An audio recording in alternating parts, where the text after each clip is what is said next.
CVA's AccuraSeries, Agara barrels for guaranteed accuracy, nitride for guaranteed rust-proofing, and a rifle guaranteed to be the best muzzleloader you've ever shot. CVA, it's just a better gun.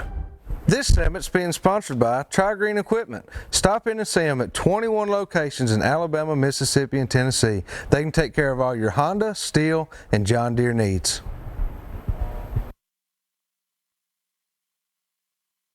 All right, everybody, this next segment's being sponsored by Courtney's Restaurant and Catering.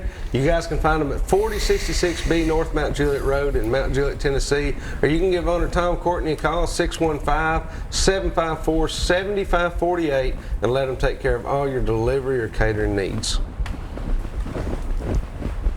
All right, welcome back to the studio. You know, guys, we've been talking different things as far as, you know, what we like to do, some baits that y'all use in the wintertime, some water temperatures. Now, one of my favorite questions that I want to get to.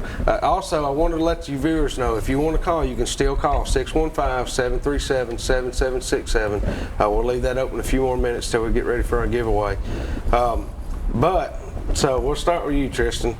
We got some guys coming in to fish this. We were just talking with PB about this. Some from out of state, you know, other areas that have never fished this lake. So I'm not talking about Percy Priest in particular, but let's say you go to a new lake, all right? You don't have pre-fishing days. You're showing up. There's rain coming. We got our temperatures we got right now. Where do you start? Where do you go to? I mean, that's a great question, because that is a huge topic for a lot of people. A lot of people don't get to go down and spend a week practice. Right. For me, you know, before I get down there, I always get on my GPS, look at the map, study the lake level. If there's current, look at the current, see what the water level is, and, you know, fish live on riprap, 100%. Yeah. So if there's a bridge, start on riprap. You know, whether it's a jerk bait, throwing a jig, and whenever you get a bite on it, say you get a bite, you know, flipping a jig around on some rock, well, that can kind of, you know, some stuff starts clicking in your head. Well, maybe I can go drag on a point where rock is and get bit. So, you know, and the biggest thing is do what you're comfortable. And dock talk's a huge thing. Don't let people say we're catching them, you know, in 20 foot of water. Go do what you're comfortable with.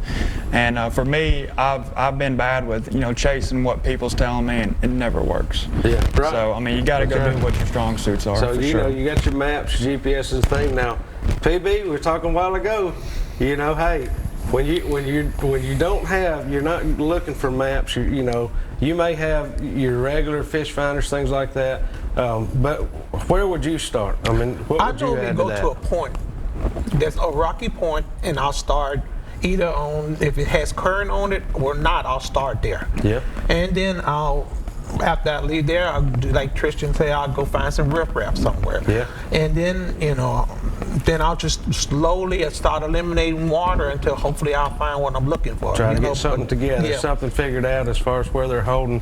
Now, do you have it? Is there a particular go-to bait there, you know, for either one of you guys? I mean, I know you kind of said where you start, but, you know, what do you start with? You going to start throwing a jig? You going to start with a buzz bait? What are you going to start with? Well, I'll say with me, I've experimented over a few years, and I fished with jigs before, but I fish with a fluke, and I drag the fluke on the bottom real slow.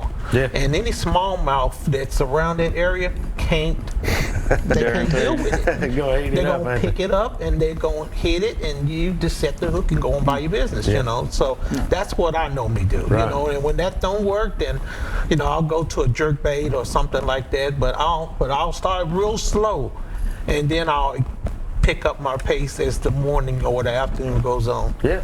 And you just heard what he said, you know, that's PB's, that's his strong suit, dragging that fluke.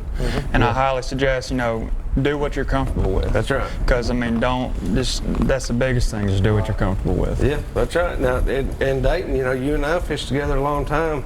I would probably be right in saying for you, that's going to be a crankbait.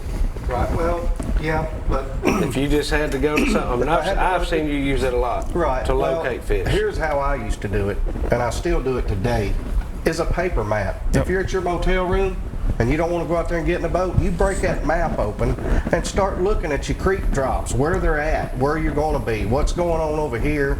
Is there a steam plant on this lake? Is there a cold water outlet? Is there a sewer plant? You just got all kinds of options that you have to physically, if you can look at the night before, that you need to do. But a paper map's the best. That's something a lot of people's forgot about. That's just, Yes. I mean, Yeah. but And it when I would shows go a lot of juice. when I would go to just any lake from Gunner, even though I know Gunnersville, you still don't know it like you think. So you get to look You at might them see maps. something on that map You that look you- on them maps, and man, it's there. Neely Henry, Logan Martin, Gunnersville, Pickwick, Nickajack, Chickamauga. Yeah. You got to physically look at the map before you get into the boat and go. Right, Yep. then it's time to fish. Then Then it's time to not fish time to look at the map. because you know where you're going. Yeah. I mean, you've done all the hard right. work. It's just the night before. Yeah. Just break out an old paper map. Well, guys, we are ready for y'all to get ready to call in. The 5th caller is going to get an entry into this year's Frostbite tournament from PB White, and we are also going to have 2 packs, am I right? 3 packs of Bass Reaper baits, and also one of these Lure Locks boxes. So 5th caller, 615-737-7767. Give us a call, and you'll be fishing with us Saturday. We'll be back here in just a minute with some more Southern Woods and Waters.